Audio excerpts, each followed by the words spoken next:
영화 메이 디셈버가 도착했습니다. 이 작품은 토드 헤인즈 감독의 신작인데요. 제76회 칸 영화제에 초청되어 추락의 해부 등 여러 좋은 영화들과 황금 종려상 경쟁을 한 작품입니다. 이뿐만 아니라 수상이 불발되기는 했지만 제96회 아카데미 시상식의 각본상 후보에 노미네이트 되기도 했죠. TMI로 얼마 전 개봉한 셀린 송 감독의 패스트 라이브스 역시 아카데미 각본상 후보였는데요. 수상은 하지 못했습니다. 저는 지금까지 메이 디셈버를 제외하고 토드 헤인즈 감독의 작품은 4편 만날 수 있었습니다. 벨벳 골드마인, I'm Not There, 캐롤, 그리고 원더스트럭까지. 우열을 가릴 수 없이 4편 모두 좋았고요. 결론부터 말씀드리면 메이 디셈버 역시 수작이라고 생각합니다. 토드 헤인즈는 아무래도 캐롤의 영향 때문인지 다소 퀴어의 대명사처럼 된 경향이 있는 것 같습니다. 본인이 커밍아웃을 하기도 했죠. 물론 그의 작품에 그런 터치가 없지는 않습니다만 저는 퀴어라는 단 하나의 단어로 그의 세계를 설명하는 것은 무리가 있다고 생각하는 쪽입니다. 그럼에도 불구하고 그가 축조한 세상이 전통적인 성역할과는 가장 멀리 떨어져 있는 것은 분명하죠.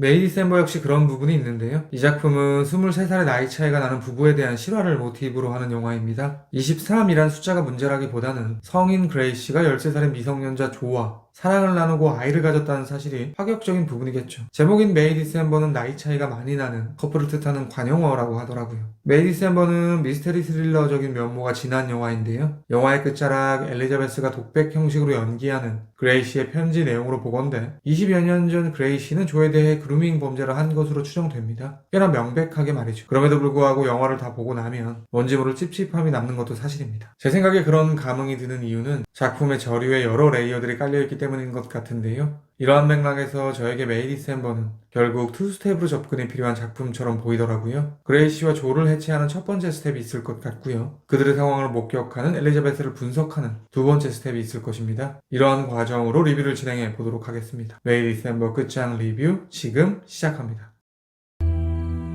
How do you choose your roles? I want to find a character that's difficult to, on the surface, understand. Were they born?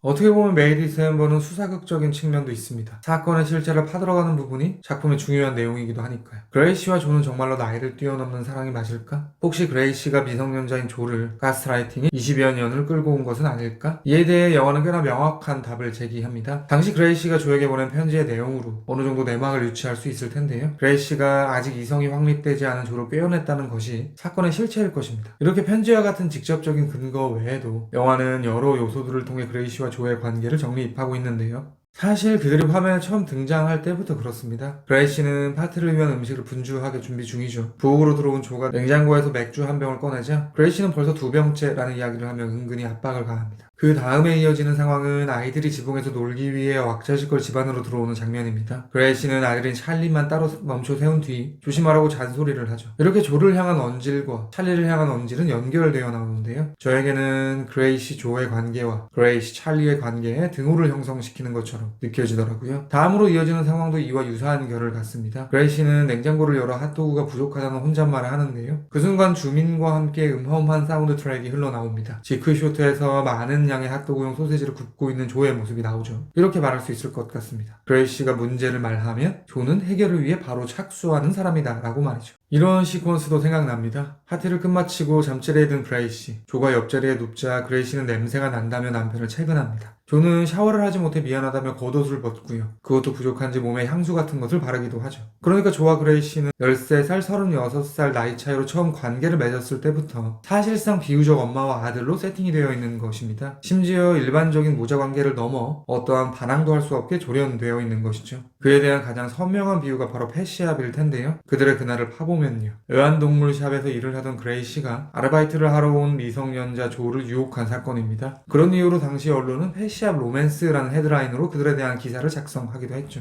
엘리자베스는 배역 탐구를 위해 해당 가게를 찾는데요. 우리 안에서 사육되고 있는 동물들의 모습이 쇼트에 담깁니다. 그러니까 비유적인 의미에서 조는 그레이시의 펫인 것입니다. 사실 펫샵이라는 가게의 명칭에서부터 그 특징이 고스란히 드러나긴 하죠. 그레이시는 큰 반려견 2마리를 데리고 다니며 직접 사냥한 조류로 요리를 하는데요. 저에게는 그녀에게 사육하고 굴림하는 이미지가 부여되는 것처럼 느껴지더라고요. 그런데 영화에는 사육을 하는 인물이 한 명 더 있습니다. 바로 조. 그는 유충의 알을 집안에 두고 부화시켜 애벌레로 그리고 그것이 나비가 되기까지 키워냅니다. 저는 갇혀서 길러지고 있다는 측면에서 유충과 조 사이에 등호를 형성시킬 수 있다고 생각하는데요. 그런 관점에서 보면 조에게는 나비처럼 훨훨 날아가고픈 해방의 욕구가 있다고 볼 수도 있는 것입니다. 물론 그것은 그레이스로부터의 탈출이겠죠. 이렇게 알에서 나비가 된다는 설정을 조금 더 파보면요. 저에게 메이 디셈버는 조의 성장 영화처럼 느껴지기도 하는데요. 조는 나비를 밖으로 날려보냅니다. 그 순간 그의 모습은 창에 비쳐 보이게 되고요. 조를 향해 딸 메리가 걸어오며 그들은 이런저런 이야기를 나누게 됩니다. 흥미로운 사실은 이와 유사한 구도가 앞서 한번 나왔다는 점입니다. 그레이시와 엘리자베스는 옷가게에서 메리의 졸업식 드레스를 봐주는데요. 이때 옷을 입고 걸어 나오는 메리를 두 여성이 거울을 통해 보는 구도로 촬영이 되고 있습니다. 메이 디셈버 속 졸업이란 테마는 꽤 인상 깊게 다뤄지고 있는데요. 부모로부터의 독립, 그러니까 성장의 상징처럼 사용되고 있으니까요.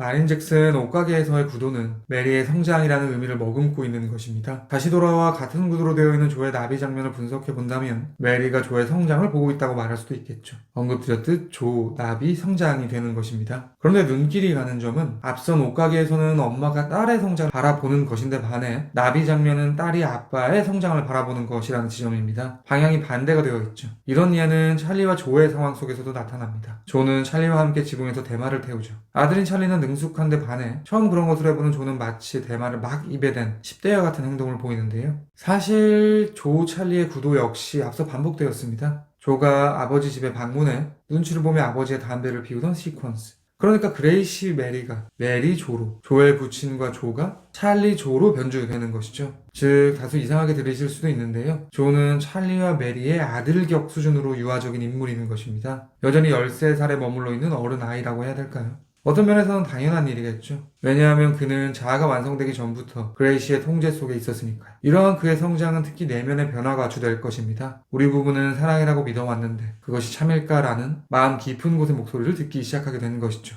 아마도 이것은 자녀들이 품을 떠나는 시기라는 측면도 영향을 주었을 것이고요. 조가 당시 그레이시의 나이였던 36살이 된 점도 의미심장하게 작용했을 것입니다. 무엇보다 가장 큰 동의는 엘리자베스의 등장이겠죠. 그녀는 크고 작게 조를 흔드니까요. 그러니까 저에게 메이 디셈버는 정신이 13살인 36살 성인 조의 뒤늦은 성장명으로 보이기도 하는 것이죠. 물론 그가 그레이시로부터 완전히 해방되는 것처럼 느껴지지는 않지만요.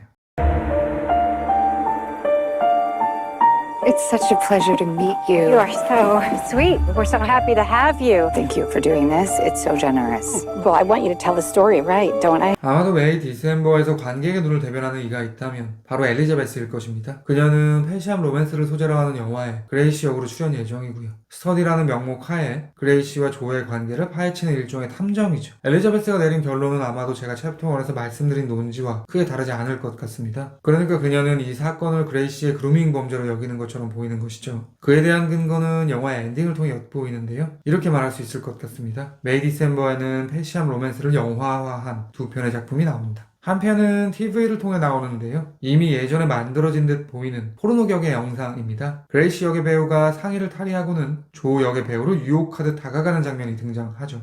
다른 한편은 바로 엔딩에서 나오는 영화일 것입니다. 그러니까 엘리자베스가 재해석한 패시함 로맨스. 그레이시로 분한 엘리자베스는 뱀을 관능적으로 쓰다듬으며 조 역의 배우를 유혹하는데요. 저에게는 조금 우회적인 표현을 하고 있을 뿐 앞선 포르노와 크게 차이는 없어 보이더라고요. 엘리자베스는 그레이시의 가족들에게 이 사건에 대해 좀 더 심층적으로 접근할 테니 걱정하지 말라고 하는데요. 결국 표현법만 직관적인 방식에서 은유로 바뀌었을 뿐 엘리자베스의 해석은 그레이시를 바라보는 기존 시선과 크게 달라지지 않아 보이는 것이죠. 당연하겠죠. 엘리자베스는 긴 탐구 끝에 그레이시 쪽이 잘못한 것이라는 결론에 도달했으니 그레이시를 재해석할 이유가 없을 테니까요. 엘리자베스의 의식의 흐름은 여기까지는 큰 문제가 없어 보입니다. 그런데 그녀가 조에게 하는 행동들이 상황을 조금 묘하게 만들기 시작하죠.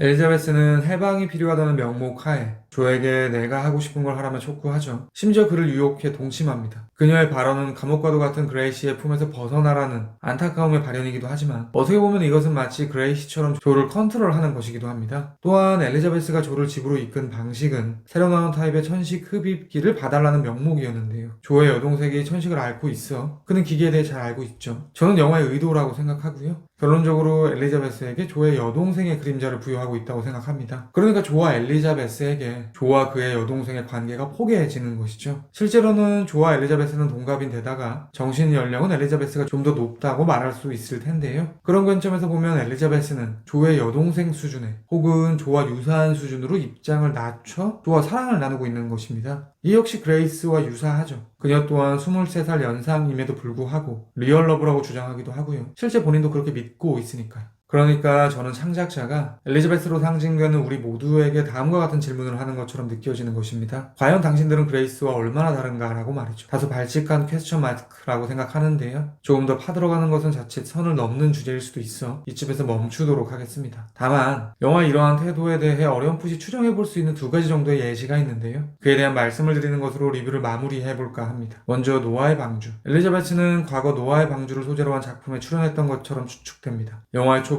그녀에게 온 펠레터에 그에 대한 언급이 있었고요. 졸업 축하 식사 자리에서 그레이시와 전 남편 사이에 낳은 딸 역시 엘리자베스에게 노아의 방주 잘 보았다는 이야기를 하죠. 노아의 방주는 성경을 잘 모르시는 분들에게도 어느 정도 익숙한 이야기일 텐데요. 헐겁게 설명드리면 하나님이 진노를 하여 대홍수를 일으켜 세상을 벌하실 계획을 수립하게 되고요. 노아에게는 미리 명을 해 방주로 만들어 재앙을 피하게 만든 일이죠. 노아의 방주에는 노아의 식구들과 동물들이 한 쌍씩 탑승하게 되는데요. 동물들이 갇혀있는 곳에 세상에 남은 사람은 식구들 뿐인 방주의 정체성은 폐시합을 상기시키더라고요. 그레이시와 조 역시 동물들이 사역되는 폐쇄된 폐시합이라는 공간에서 일에 대해 세상 사람들을 신경 쓰지 않는다는 듯, 그러니까 세상에 둘밖에 없다는 듯 여기고 있으니까요. 이렇게 노아의 방주는 폐시합이라는 공식에 의거해서 본다면 노아의 방주와 공명하는 엘리자베스와 폐시합과 공명하는 그레이시 사이에는 차이가 없다는 워딩을 형성시킬 수 있는 것입니다. 다음은 메리의 학교에서 이루어지는 엘리자베스의 질의응답. 엘리자베스는 수업에 초청되는 형식으로 메리의 학교를 방문하는데 한 남학생이 짓궂은 질문을 합니다. 섹스씬 해보았냐고 말이죠. 그녀는 그런 질문은 아무것도 아니라는 듯 솔직한 답을 하는데요. 이렇게 말하죠. 배드씬을 찍다 보면 내가 흥분이 되는 척 연기를 하고 있는 것인지, 실제로 흥분이 되기 시작하는데 들키지 않도록 흥분되지 않은 척 연기를 하고 있는 것인지 구분이 되지 않을 때가 있다고 말이죠. 저는 이것이 이 작품의 태도인 것 같습니다. 어떤 상황에 대해 누구나 그렇게 여길 수밖에 없는 표면적 의미가 있고요. 그것을 행하는 개인들만이 인지하는 내면의 은밀한 마음이 있다고 말이죠. 어느 한쪽이 가짜라기보다는 내면 모두 진실이라고 여기는 것처럼 보이는 것인데요. 제가 지금까지 제대로 짚고 있는 것인지는 모르겠지만 이 작품에 의거한다면 그레이시가 그루밍 범죄를 한 것도 맞고 그레이시 조 사이에 심적 교류가 있는 것도 맞다쯤으로 느껴지는 것이죠. 아무튼 메이 디셈버는 상당히 미묘하고 민감한 문제를 솔직하게 건드리는 작품인 것 같습니다. 메이 디셈버에 대한 제 별점은 별 3개 반이고요. 한 줄 평은 다음과 같습니다. 폐시합과 노아의 방주 사이에 등호를 형성시킬 수 있느냐 없느냐의 문제. 제가 100% 확답을 드리지는 못하겠지만 아마도 다음 리뷰는 지금 보여드릴 이 영화가 되지 않을까 싶습니다. 그리고 당연한 이야기지만 그 어떤 영화라 해도 언제나 영화는 제 리뷰보다 무조건 위대합니다. 들어주셔서 감사합니다. この土地のことをもっと知りたいんです。お願いします。